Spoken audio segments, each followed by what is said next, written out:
Hey, good morning, guys. Welcome to another episode of Next Step Espresso, your daily shot of fitness. I am your host, as always, Johnny Landals from Next Step Nutrition, bringing you the podcast that helps you overcome the industry confusion and get results for good. Today, we're on episode 346.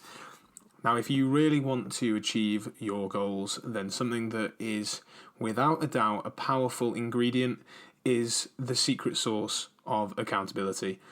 We think we know what we're doing. We might know what we're doing, but having accountability levels us up, right? It speeds up our results, and there's a few different ways to get accountability. You can keep yourself accountable, don't get me wrong, and I'm going to give you the tips for that in this episode, but a lot of people struggle without it because it's very easy to let yourself off the hook. We'll talk more about this in tomorrow's episode, but accountability is one of those missing ingredients in a lot of people's goals, right? Whether it's regards to their life goals, business goals, or when it's regards to their weight loss goals or fitness goals of any kind. A lot of people sit back and let life happen, right? They just react to it rather than taking accountability, taking action, and being proactive.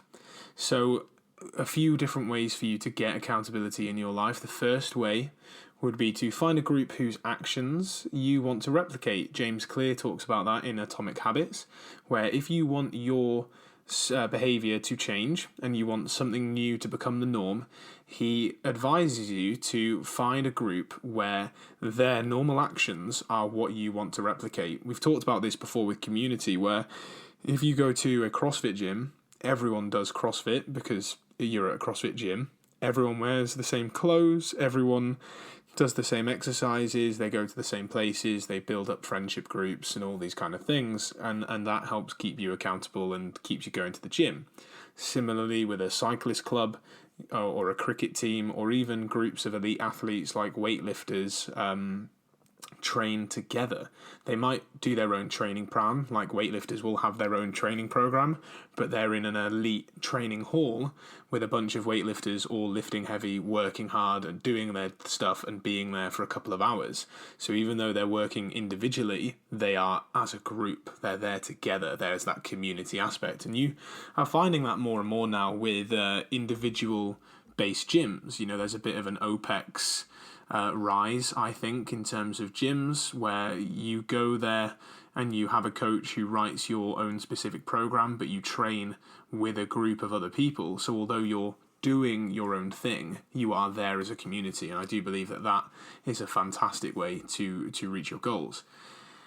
Signing up for coaching is something that you can do in order to increase your accountability. And if you're looking for very high level behavior change, nutrition and lifestyle coaching, then our spots have opened up today for one-to-one coaching. So there's a bit of a plug there for you shamelessly in the middle of the episode. We are more focused on nutrition and lifestyle, but we do have a bolt-on if you want individual programming as well. We can arrange that. But our one-to-one coaching services are very, very specific. They only open once every 3 months, so 4 times a year. Spots are available now, and if you do want details and you want behavior change, actionable habits, weekly consultations, you want to change your nutrition and lifestyle for the better, spots are open now, and you can click the link in this episode to find out more details. But there is another way as well. You can keep yourself accountable. So you've got the group with people who you want to do stuff with. You've got coaching, either with us or with someone else. You can sign up with other coaches, that's fine. If you've got different goals that we don't specialise in, absolutely fine, go and find some. But you can keep yourself accountable as well, either by weighing yourself regularly, keeping a training journal, building habits over relying on discipline. So that would be blocking out your time in a calendar, specifying when you're going to exercise each day and sticking to it, setting yourself goals and then ruthlessly following the steps in last week's episode about defining success and creating a roadmap to get there, right? If once you've set your goals, create your A to B. Get yourself written down a list of weekly tasks. Once you've ticked off those tasks, your week begins again. and then you can ruthlessly, over time, keep yourself accountable by jotting things down, keeping notes, using apps, setting reminders, using calendars, training journals, all of these things that technology grants us to your power.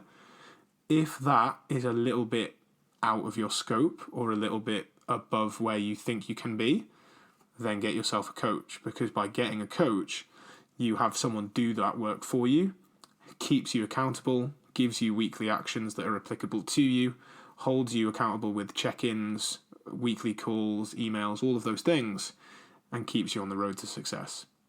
Hope you've enjoyed today's episode, guys. Tomorrow we're going to be talking about knowing what to do but not doing it, so I hope you can join me there. As I've plugged already, coaching spots are open now, so if you do want to get involved, you only have this week to join us, so you'll have to wait another 3 months to do so if you miss out on this spot. But for now, I hope you have a great rest of your Monday, and I'll see you again tomorrow for another daily shot of fitness.